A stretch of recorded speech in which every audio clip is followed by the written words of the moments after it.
Second one is, it is the non-uniform magnetization. Non uniform magnetisation means अभी हमने कहा था कि this electronic atomic dipoles are distributed in non uniform way. अभी case में हमने लिया है कि सपोज जो भी आपके मटेरियल के अंदर जितने भी डाइपोल हैं वो इक्वली डिस्ट्रीब्यूटेड हैं, तो ओवरऑल इफेक्ट इसका क्या आ जाता है, ज़ीरो. या फिर एक्सटर्नल फील्ड में जो अलाइनमेंट है वो क्या आता है आपका, होमोजीनियस. अगर ऐसा ना हो, ये इक्वली डिस्ट्रीब्यूटेड नहीं है, तब जो टोटल मैग्नेटाइजेशन होगा, this magnetization vary from point to point. तो ये जो होगा इसका रैंडम हम लोग देख लेते हैं. तो ये मैग्नेट्स कुछ इस तरह से डिस्ट्रीब्यूटेड हैं. तो मैग्नेटाइजेशन अगर आप यहाँ से यहाँ जाएंगे तो आपकी वैल्यू क्या हो जाएगी, वेरी होती रहेगी. कुछ है यहाँ पे, कुछ बीच में है, इस तरह से. तो यहाँ पे हमें दिखना है. इससे पहले हमने देखा था, आई थिंक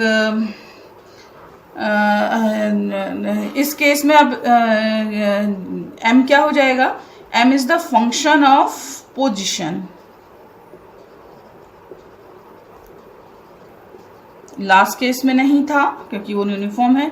पोजीशन यानी कि इस पॉइंट पे अगर मैग्नेटाइजेशन ये है, तो इस कंडीशन पे मैग्नेटाइजेशन अगर ये डिस्टेंस m जा रही है, तो मैग्नेटाइजेशन यहाँ पे क्या आ जाएगा, दिस इज m प्लस, अगर यहाँ पे m है तो this is the del m upon del x dx. ये इस पॉइंट पे होगा, ये वेरी कर रहा है. ठीक है, तो इसके लिए हम लेते हैं, suppose we take the total magnetic moment, this is m equal to, इसको आप लिख सकते हैं टोटल मैग्नेटिक मोमेंट. ये स्मॉल वॉल्यूम के लिए है, तो टोटल को हम करते हैं up to volume dv. Okay, this is the total magnetic moment of this material when integration is over this one. In non-uniform occurs, this is a homogeneous के जब मैग्नेटाइजेशन इज यूनिफॉर्म, तो that material are known as the homogeneous and isotropic.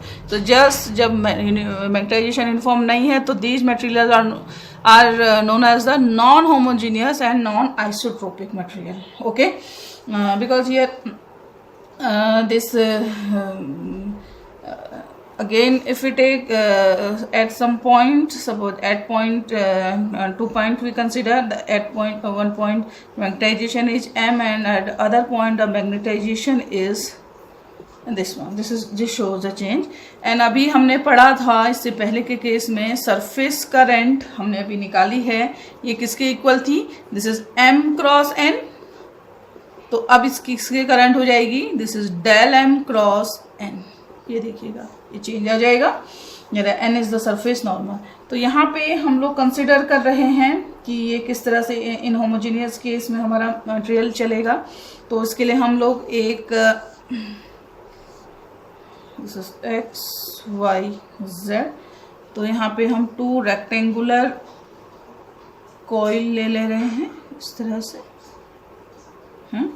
और current is flow this one. In homogeneous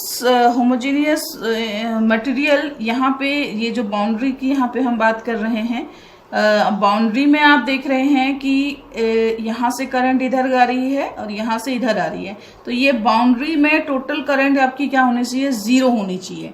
but in homogeneous case ये चीज़ हम नहीं बोल सकते हैं. ये चीज़ आपकी क्या हो जाएगी, यहाँ पे कुछ न कुछ रिजल्टेंट करंट आपकी यहाँ पे फ्लो होगी, है ना. तो इसे हमें निकालना है कि आखिर ये कितनी फ्लो होगी. तो इसके लिए हमने 2 करंट लूप यहाँ पे ले लिए हैं. Suppose at point 1 it is the dx, width of this one, and magnetization is along z direction. तो इसको मैं लिखती हूँ, this is mzx, and here is 2, here mz, not mz, this one is mzx plus dx। ये देख रहे हैं आप, चेंज हो जा रहा है यहाँ से यहाँ पे dx, ये चेंज आपका निकल के आया है, ठीक है। This means the magnetic moment m of single coil is m equal to this one. यहाँ से आप देख लीजिए, अगर हम इसको नहीं लगाएं, this one is this one, यहाँ से नहीं, आपका मैग्नेटाइजेशन वेक्टर क्या था आपका, this will be m upon del v। तो सिंगल कॉइल का आपका क्या आ गया, m into, if the volume of this coil is rectangular part हम दिखा रहे हैं, बट ये 3 डायमेंशनल में आपका volume dx dy dz, okay, and this is the volume of this loop. Again we know that the magnetic here the magnetization is along z direction, okay, but we also know that the magnetic moment equal to current into area A, ये भी होता है, ये दो चीजें आप देखते हैं। This means the Amperian current, Amperian atomic कुछ भी आप कहिए, current in rectangle 1, अगर हम इसको IM1 से दिखाएं तो ये वैल्यू आपकी क्या आ जाएगी, this will be m upon area dx dy, and m क्या है आपका, ये ऊपर से आप देख रहे हैं m आपका है, दिस विल बी m, और डायरेक्शन क्या है mz, हाँ, dx dy dz, magnetization z direction में ले रहे हैं, dx dy, okay. If we take the magnetization is change, again हमने आपसे कहा है magnetization is the function of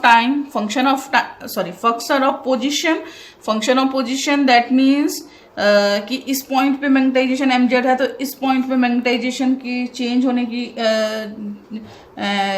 आपका कितना है, this is mz upon del x along the x direction में इतना चेंज हो रहा है। तो at second rectangle मैग्नेटाइजेशन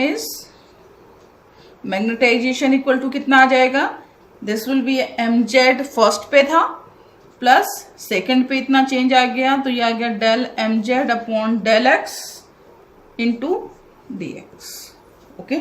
तो अब हमें करंट निकालनी है, therefore the current in rectangle second is IM2, ठीक है। IM2 आपकी जो करंट आपकी फ्लो हो रही है वो कितनी आ जाएगी, mz की जगह आपको रखना पड़ेगा ये, तो ये आपका आ गया mz plus del mz upon del x dx into dx dy z upon dx dy। तो इक्वेशन 1 दे दीजिए, इक्वेशन 2 दे दीजिए। This means the difference in these two current, the current in this one is first में ये आ रही है, this means if we take the difference is current, this means IM1 minus IM2, this is the net current at the mutual boundary of this rectangle 1 and 2, ये हम ले रहे हैं और इसको इक्वल करते हैं हम IM से, तो यहाँ से IM आपका आ गया IM1 माइनस IM2, तो ये देख रहे हैं आप, ये कैंसिल आउट हो जाएगा, सिर्फ अंदर की टर्म बचेगी, तो ये आ जाएगा del mz upon del x dx dz, equation 3 आप नाम दे दीजिए। And the direction is determined by vector rule, इससे पहले भी हमने जहाँ पे शो किया था, तो आपकी इक्वेशन क्या आई थी इससे पहले, यार IM upon del z equal to हमने लिखा था दिस इनटू यूनिट वेक्टर, है ना। यहाँ से आपका निकला है, this means this IM is normal to the plane of M and N, है ना। तो यहाँ पे भी आप देख रहे हैं N is the surface normal in x direction and this one is magnetization z direction, तो IM की डायरेक्शन क्या होगी, this one is y direction, यानी कि इसकी डायरेक्शन है आपकी वाई डायरेक्शन में आपकी ये भी। अब इसका हम उल्टा केस लेते हैं। अभी हमने जो लिया था इसको हम थोड़ा और चेंज कर सकते हैं। चेंज ऐसे कर सकते हैं कि if we take the M X, suppose हम जेड एंड एक्स को चेंज कर लें, ठीक है, ये दोनों डायरेक्शन चेंज कर लेंगे तो आपका क्या आ जाएगा, magnetization M X in along X direction, magnetization is along X direction and जो आपका ये रेक्टेंगल पुट किया है आपने वो आपका जेड डायरेक्शन में होगा। तो सेम चीज अगेन विथ यहाँ पे आपको क्या मिल जाएगी, the current along the Y direction, क्योंकि वो आपको सीधा if with this X component of this M X varied with z, okay, then we should also have the component, we should also have component of im along y direction। ठीक है, आपके पास दो हम लोग केसेस ये ले रहे हैं। तो अगेन आपके पास वैल्यू कितनी आ जाती है इसकी, आपका चेंज हो जाएगा, this is del M X upon variation is del Z and here is D X D Z. Same तरह से निकालिएगा जैसे हमने अभी सब किया हुआ था। तो ये जस्ट थोड़ा सा इसमें चेंज आ जाएगा। If we combining this means the resultant current in y direction, तो ये आपका आ जाएगा आई एम वाई। तो ये आपकी दोनों को हम प्लस कर लेते हैं, तो दोनों को प्लस कर रहे हैं तो आपका क्या आ गया, this is del M X del Z minus del M Z del x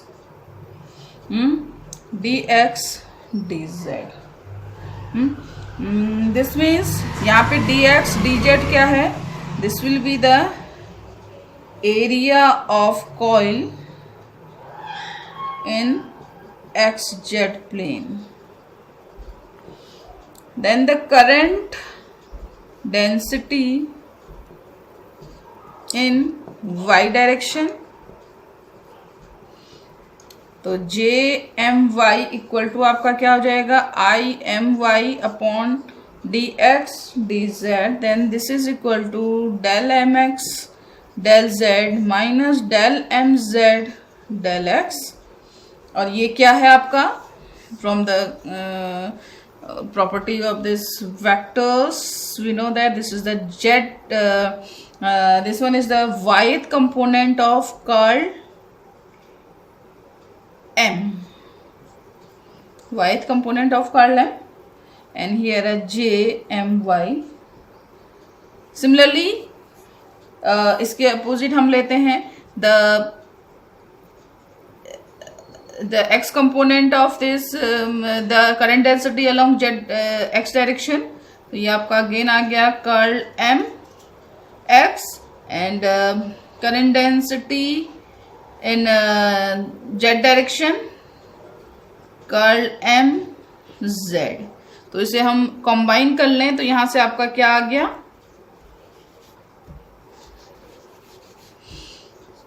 curl m, this is equal to Jm current density। Okay।